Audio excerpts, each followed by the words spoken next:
So on we go to the first album review of the week. You guys want to do Durand Jones? We'll do Durand Jones. Yes. Well, so he released his debut album called "Wait Till I Get Over." It's 12 songs, a little over 41 minutes long. It's an interesting record. You might call it sort of a throwbacky, retro-y kind of vibe thing. What are your guys' thoughts on this record? He was in Durand Jones in The Indicators. So when we were looking at this, I was like, oh, this is a solo release. And it does have some of that throwback soul that The Indicators kind of had, that retro soul. Indicators coming out in around like 2012, and that soul kind of revival thing, Alabama Shakes, all that good stuff was getting rolling.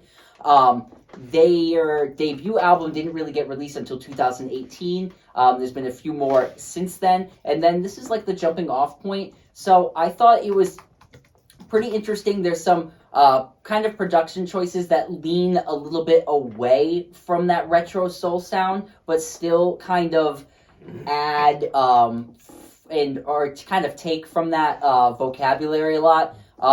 Also to be noted, there's a Donny Hathaway cover on this record, so it still has that flavor kind of sitting in there. Overall, I thought a lot of these songs played really well and smoothly. A lot of great rhythms on here. Some danceable stuff, some more heartfelt stuff. And the highlight for me on this record is the narrative of the record and the kind of thematic play that themes throughout it. That for me was like the strongest point of this record, and that's what I really enjoyed about it. Yeah, I enjoyed this record, produced by Ben Lumsdaine and I believe also Durand Jones. I thought this album was outstanding. I loved the fact that it's very classic soul and gospel type of songwriting, but it has modern, kind of like progressive, pushing the envelope production choices and instrumentation and arrangements.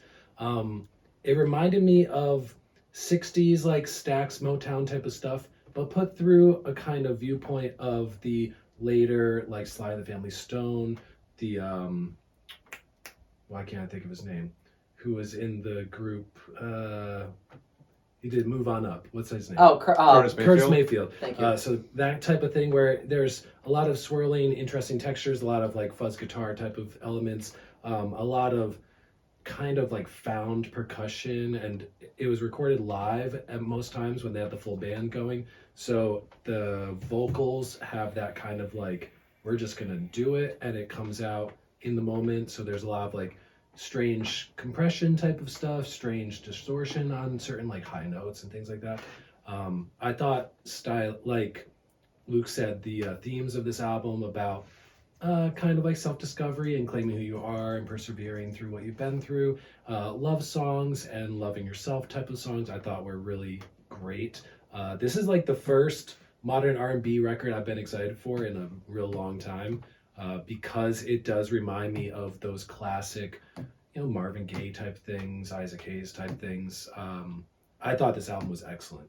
And some highlights, like I go through and I put my little like notes of all the songs, but I had like more than half of this album had like big, like these songs are amazing.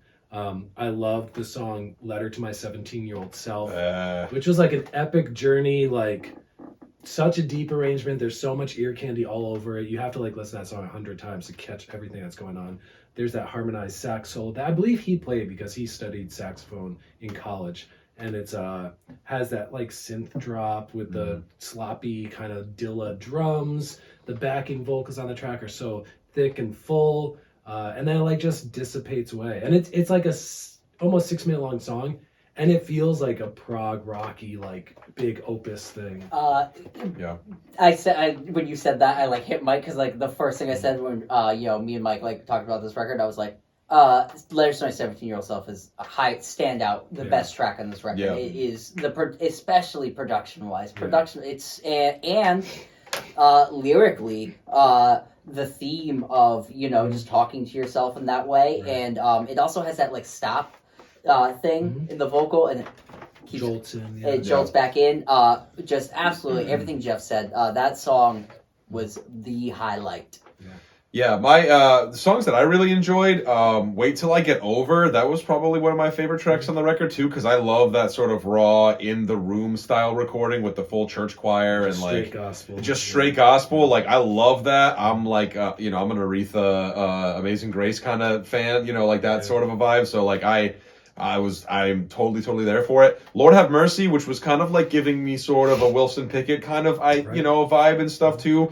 Um, a fantastic voice, a great range, just a nice timbre overall. Even in like Jerry Marie too, which is the album opener, it's cool because I think and we've talked about album openers before on like an actual episode, I think, and I think this is a great standout for an album opener in the way that it kind of like this orchestral sort of thing comes in and it's kind of announcing that now you are listening to this album, like it's got a good progression.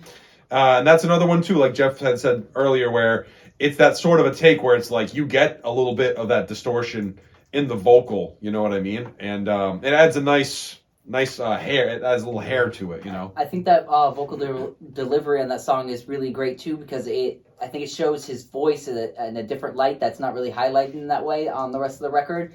Really beautiful long melody line out over like that piano, and it really you're like, oh man, he's really singing great beautiful melodies on here. And then also like you said when he's like getting down on like Lord Have Mercy, it's kind of more of like a Wilson Pickett vibe, and you're like, oh, that's the same guy, same voice, very interesting. Yeah. So I really kind of like that. I am gonna give a little demerit here because I do not like albums that okay, if you do a girl's name song and you do it well, Jerry Marie on this record, love it. It's beautiful, great. A song about his grandmother. Yes, girl's name song, really like it. Sadie on here, which is a fine song in and of itself. That one's like more of like a 60s, like late 60s throwback, like kind of like Otis Reddy-y song. And it's not necessarily bad. I just don't like the two girls' names songwriting thing on the same album. I'm like, give me something more, a little bit different. Even though they both have different feels to them. Yeah. That's just like one like small critique, and that's like my only really like critique of this record in a lot of ways. Okay. Yeah, because I think it's really well done. Yeah, I mean, I don't have a like sticking point on if it's named songs, but I like the fact that it opens with this whole album is about kind of coming into your own as an adult and looking back on your life and being like, I'm from a small town that I resented my whole life, and now I come back and like this place feels like home. So the kicking off with the grandmother's song, the stories about being young, and then Sadie is that song where it's like a first love or crush or girlfriend and kind of testing out love and maybe being a little like awkward and uncomfortable because like he is a queer artist, so it's like this kind of bittersweet thing. I thought that song was like it's kind of like an instant classic, like beautiful, like Otis Redding type song, like just a great melody, great like that thing's gonna be sticking with me for a long time. I like that song. See, I feel the laid back 12/8 groove and stuff. The ooze, the background stuff was crazy. I like the song. I'm just if I could, you're picking nits. That's my nitpick because when I'm listening down, I'm like, I just went girl's name, girl's name, and that's nitpicky. But to say they're also great songs is. I agree. They definitely are. I also want to highlight the weird drum tilter on like I Want You. I thought that was interesting. It had like that 6/8 groove, and it kind of had some like off-timey percussion going on in the background that sounded like found beat percussion.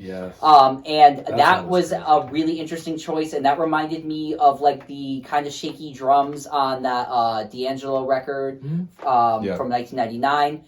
And that kind of gave me that vibe. So I really like that it was using even things from like that, and I was like, oh, okay, so that's like kind of like a touchstone, but it was like a little bit different, and it still was like a more old school vibe, but that was like something that was more modern, and I really liked that in there. And I thought like that was a really strong point in the production, especially from like that place. In that song too, it's cool because he does give you some of that throwback flavor where he kind of does that talking thing in the middle. He's like, I'm walking in my sleep thinking about you. Like he does that thing, and I was like, okay, I can get some of that.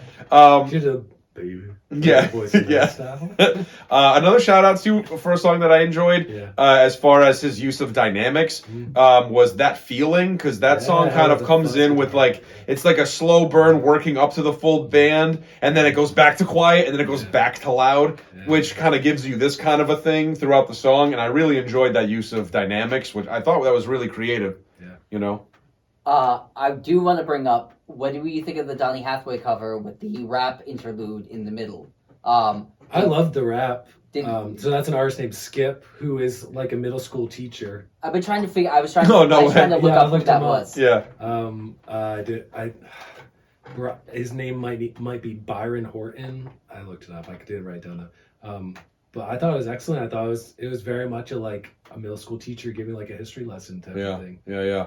I enjoyed that a lot. I thought it was great. Another thing where very dense instrumentation, lots of little like secrety things all buried through the mix. When I first heard it, I had conflicting. This had to grow on me. This one a little bit, because I had Yeah, conflicting same here. things when I heard the Donny Hathaway cover at the end.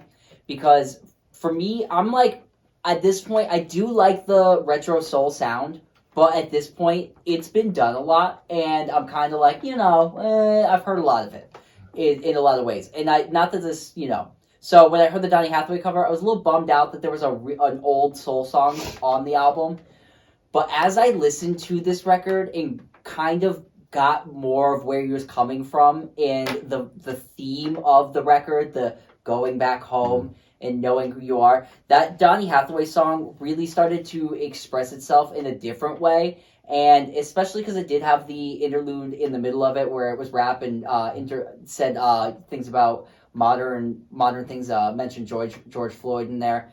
And I thought it really connected well with the whole theme, so I was more there for it in this place because I was like, I wanted it to be a more modern feel on the album, and I think I liked it better once it grew on me. And he does sound exactly like Donny Hathaway. He sings really, really well on it. Donny Hathaway, because I like A-B'd them, and I was like, he sings this incredibly well. Yeah. So I really did kind of like that in the end. So that was my full thoughts and feelings on me growing about it. But Yeah, I felt similarly in that way too, because I wasn't expecting it, so it kind of like sidelined me, because it's kind of like an abrupt sort of change into like this different part in the song, and then it goes back into the rest of the tune. But yeah, same thing. I think once I listened to it a couple times, and then I kind of because I think it was this that I didn't anticipate it, so it kind of like threw me for a loop for a second. But I did enjoy it. Also, the album closer, Secrets, which is this cool like sort of piano track that fades out with like waves on the beach, and that's kind of how a minute and a half of waves. you kind of you just kind of like drift off into the waves, and that's just kind of like the final thing that you hear off of the album. I did enjoy that creative choice. Highlight to falling asleep to a record, because that's what I would like on every record, just waves to put me to sleep. Just to finish it off. Like, that's how, in my opinion, that's how you close an album. An album that's like 41, 42 minutes long. Like, it opens with a beautiful, like, piano and then string, setting, like, the curtains opening. Yeah. And then it closes with this simple piano ballad, lots of, like, stacked vocal harmonies. It's, like, maybe a minute and a half or 2 minutes of singing, and that dissipates into just the sounds of what I assume he's trying to recreate, or maybe actually live record, like the Mississippi River, because the town he grew up in, Hillaryville, Louisiana, is right on the banks of the Mississippi River.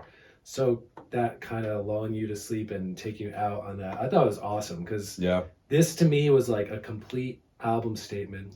And to just touch base back on the cover, I enjoyed the cover a lot, because like at this point, that song is kind of like in the canon of those like modern day spirituals. So like to hear a current artist sing a song that's so well known at this point, I was into, just because it's like it's like doing Amazing Grace at this point. Right. Yeah. I So thought this was an awesome album. ratings are on the table. How do we feel? I'm going to go with a 7.8. I like this record a lot.